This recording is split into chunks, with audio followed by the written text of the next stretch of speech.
Hello friends, आपका स्वागत है हमारे चैनल स्टडी विद एकेएस में। आज मैं आपको भारत पर अरबों के आक्रमण के बारे में बताऊंगा। अरबों ने भारत पर क्यों आक्रमण किया और अरबों के आक्रमण के क्या प्रभाव भारत पर पड़े, क्या प्रभाव अरब पर पड़े, इस बारे में मैं आपको बताऊंगा। तो सबसे पहले मैं असफल आक्रमण के बारे में आपको बताऊंगा। 7वीं शताब्दी में 632 ईस्वी में जब मोहम्मद साहब की मृत्यु हो गई तो खलीफा का पद बना। खलीफा एक्चुअल में क्या था, वो मोहम्मद साहब के उत्तराधिकारी माने जाते थे। तो 636 ईस्वी में उमर बिन अल खत्तब जो है के पास खलीफा का पद था। तो उसने मुस्लिम आक्रांताओं के द्वारा 636 ईस्वी में थाड़े पर जो है आक्रमण करवाया, जो कि असफल रहा। फिर 647 ईस्वी में उस्मान बिन अफ्फान के पास खलीफा का पद था, तो उसने सिंध पर आक्रमण कराया, वो भी असफल रहा, लेकिन छोटे मोटे क्षेत्रों पर इस तरह से उसने कब्जा कर लिया। 664 ईस्वी में उमैयद वंश के पास जो है खलीफा का पद था। उससे पहले 659 ईस्वी में और विफल आक्रमण हुआ अल हैरिस के नेतृत्व में, वो भी जो है विफल ही रहा। फिर 711 में अब्दुल्ला एंड बरदुल ने भी असफल आक्रमण के नेतृत्व में असफल आक्रमण हुआ। फिर क्या हुआ कि अब इससे पहले जानते हैं कि उस समय जो सफल आक्रमण 712 में हुआ, उसके पहले के कुछ क्या कारण थे, तो ये जानते हैं। पहले हमारे भारत के और अरबों के संबंध अच्छे थे, अरबों के साथ उनके व्यापार थे। एक्चुअल में होता क्या था कि भारत जो है रोम के साथ व्यापार करता था, तो अरब के रास्ते ही रोम हो जाता था। तो ये गुप्त काल में जो है भारत रोम के साथ व्यापारिक संबंध बहुत अच्छे थे। गुप्तोत्तर काल में क्या हुआ कि भारत का रोम के साथ व्यापार थोड़ा कम हो गया, तो अरब की जो जमीन थी वो थी रेगिस्तान, वहाँ पे खेती बाड़ी तो हो नहीं सकती थी, तो वो ज्यादातर पशुपालन करते थे और उनका जो जीविका का मुख्य साधन था वो पशुपालन और जो है व्यापार ही था। तो जब भारत ने रोम के साथ व्यापारिक संबंध कम कर दिए, तो अरब ने क्या किया, उसने व्यापार करना शुरू कर दिया रोम के साथ और भारत के साथ। तो क्या करता था, रोम से बनी हुई चीजों को जो है भारत निर्यात करता था, और भारत से चीजों को अपने पास आयात करने के बाद वहाँ रोम में निर्यात करता था। जैसे भारत से रेशम हो गया, मलमल हो गया, हाथी के दांत हो गया, मसाले हो गया, आज चीजें ले जाता था, वो रोम में जो है बेचता था और रोम से लाई हुई चीजों को भारत में करता था। इस तरह से अरब जो है भारत में पार। अब इससे क्या हुआ कि जब इससे भारत को एक आइडिया, अरब को एक आइडिया मिल गया कि भारत के पास तो भाई बहुत सोना चांदी, बहुत धन संपदा है, तो इसने क्या किया, अरबों को अट्रैक्ट किया अपनी तरफ, भारत की तरफ।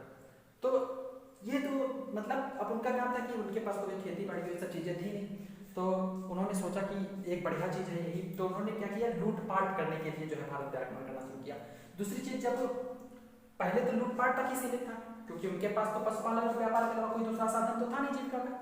बाद में क्या हुआ कि जब उसने स्पेन, इराक और पास के क्षेत्रों में जो उमर खलीफा थे, इन लोगों ने क्या किया, साम्राज्यवादी नीति शुरू कर दी। जब पास के क्षेत्रों में कब्जा कर लिया, तो इन्होंने, इनकी महत्वाकांक्षा इंसान की बढ़ती जाती है ना, तो इसने सोचा कि भारत साम्राज्य, भारत तक अपना जो साम्राज्य फैला दे। तो एक कारण ये हो गया।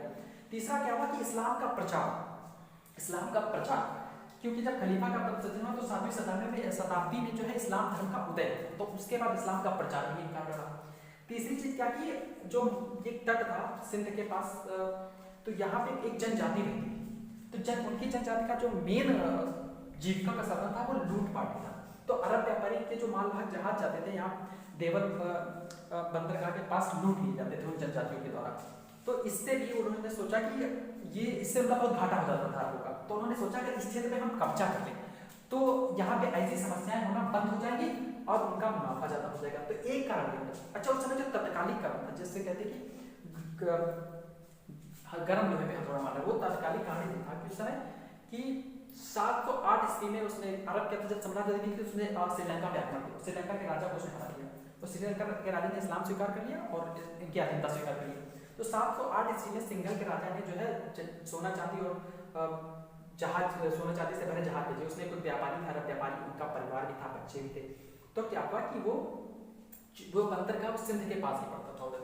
तो क्या किया, उससे जब गुजर रहे थे तो वहाँ की जो जनजाति थी उसने उन 8 जहाजों को क्या कर लिया, लूट लिया, जहाजों को लूट लिया और सब लूट लिया, और वहाँ पे जो भी अरब व्यापारी थे उनके बच्चों को, अपनी पत्नियों को, सबको मार डाला।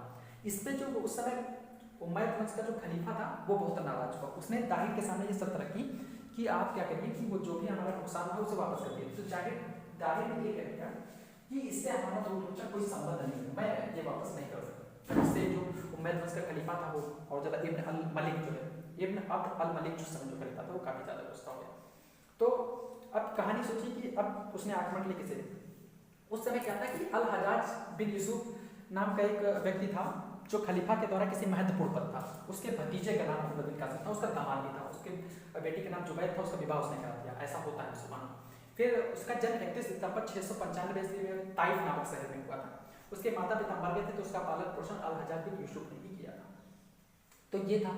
दूसरी चीज हम दाहिर के बारे में जान लेते हैं। दाहिर जो था वो सिंध का, उसका जन्म 663 ईस्वी में हुआ था। ठीक है, दाहिर के पिता का नाम चच था और माता सोनांदी जो राजा राय की जो है विधवा थी। ठीक है, तो चच, फिर क्या हुआ कि जो चच था वो राजा राय का जो है क्या था, भाई था।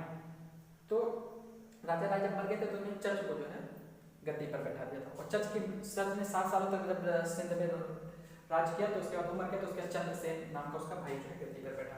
तो चंद्रसेन ने क्या किया, कुछ जो बड़े बड़े पद पर थे गुर्जरों ने इन सबको हटा दिया। ठीक है, और ये क्या था कि चंद्रसेन जो था ये बौद्ध धर्म से काफी ज्यादा प्रेरित था, उसने बौद्ध को समय राष्ट्रीय धर्म घोषित कर दिया। अब हुआ ये कि जब दाहिर गद्दी पर बैठा तो उसने फिर से सनातन धर्म को जो है राष्ट्रीय धर्म घोषित कर दिया। ठीक, तो इससे जो बौद्ध थे वो नाराज हो गए। तो इन्होंने क्या किया, अच्छा दाहिर की जो पत्नी थी उसका नाम रानीबाई था और जो उसकी बहन थी उसका नाम पद्मा था। इसकी 2 बेटी थी, एक का सूर्यकुमारी नाम था और एक का परमार्थ देवी नाम था। ये नाम थे इनकी बेटियों के। अब इससे क्या हो गया कि जो कुछ बौद्ध थे, कुछ दूसरे जो जाति के लोग थे वो नाराज हो गए, उन्होंने समझो देश के साथ गद्दारी की। तब हुआ है कि जब मोहम्मद बिन कासिम को भेजा जाता है तो मोहम्मद बिन कासिम जो है पहुंचता है सिंध, तो वहां पे देवल होता है। तो देवल में जो इसका पुत्र होता है दाहिर का जयशाह नाम होता है, तो वो उसका सामना करता है। तो वो उसका बहुत अच्छे डटकर मुकाबला करता है लेकिन वो हार जाता है। अच्छा, एक कारण तत्कालीन और होगा जो इसमें लिखा नहीं बताया गया कि जो राजा दाहिर था उसने जो मोहम्मद साहब थे उनके कुछ जो रिश्तेदार थे उनको क्या था, उनको शरण दिया और इमाम हुसैन उनके यहाँ शरण देना चाहते थे। तो जो उस समय उमैयद का खलीफा था वो ये चाहता था कि जो मोहम्मद साहब के रिश्तेदार जो भी उन सबको मारना चाहता, वो इसलिए मारना चाहता था कि उनकी तरफ से खलीफा के पद के लिए कोई दावेदार ना रहे।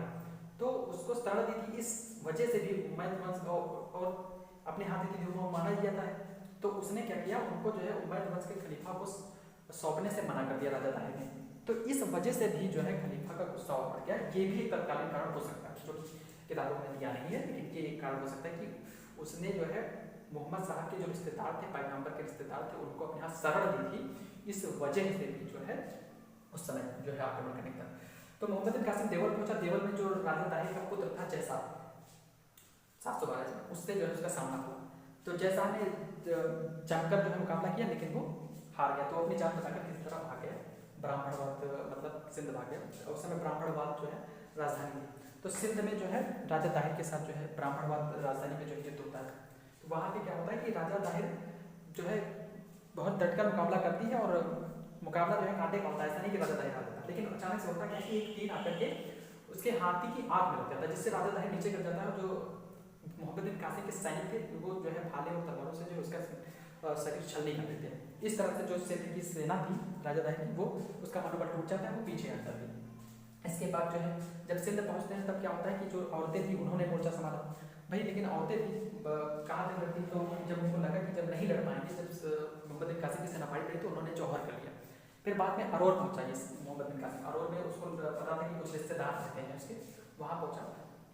तो वहाँ पे भी उसने काफ़ी लूटपाट मारपीट की और इस तरह से उसने पूरे सिंध पर कब्जा कर लिया। तो ये थी उसकी नीति। अब एक कहानी और, मोहम्मद बिन कासिम कैसे मारा। अभी जो उमैयद वंश का जो खलीफा था इब्न अब्द अल मलिक, इसके मर जाने के बाद सुलेमान इब्न अल मलिक बना, जिसकी अल हजाज से कोई दुश्मनी थी। तो वो जो है अल हजाज को मारना चाहता था, लेकिन अल हजाज के मरने के बाद उसका गुस्सा ठंडा नहीं हुआ। तो वो मोहम्मद बिन कासिम को मारा। उसको लगा था कि जिस तरह से उस सिंध पर विजय कर लिया तो कहीं वो अपने आप को स्वतंत्र शासक न घोषित कर दे, इसलिए उसने उसको जो है बुलवाया और फिर मासूर नाम की जेल में उसे डलवा दिया। वहाँ पे तरह तरह की उसे यातनाएं दी गई और इस तरह से वो मर गया। एक दूसरी कहानी ये भी है कि मोहम्मद बिन कासिम जब दाहिर में हमला किया था तो जो दाहिर का परिवार था, मतलब उसकी बेटियां थी, उनको कब्जे में ले गया था और उसको जो है खलीफा के पास दे दिया था। तो उन्होंने बदला लेने के लिए खलीफा से झूठ बोला था कि मोहम्मद बिन कासिम ने वहाँ भेजने से पहले उसे अपवित्र कर दिया। तो इस वजह से भी जो है मोहम्मद बिन कासिम को मरवा दिया गया। बाद में जब पता चला तो उसने जो है उनकी बेटियों को भी जो है मरवा दिया था। तो ये जो है कहानी है, ठीक है। इसके बाद की जो मोहम्मद बिन कासिम के बाद जो भी है उसके लिए हमने आगे से वीडियो बनाए हैं, मोहम्मद गौरी के बारे में आगे से वीडियो बनाए हैं। तो ये चीज़ें हैं। तो और जानकारी के लिए जो है आपको अगर हमारा वीडियो इंटरेस्टिंग लगा हो तो उसको सब्सक्राइब करें और लाइक करें। इस तरह की मैं और जानकारियाँ भी आपको देता रहूँगा। धन्यवाद।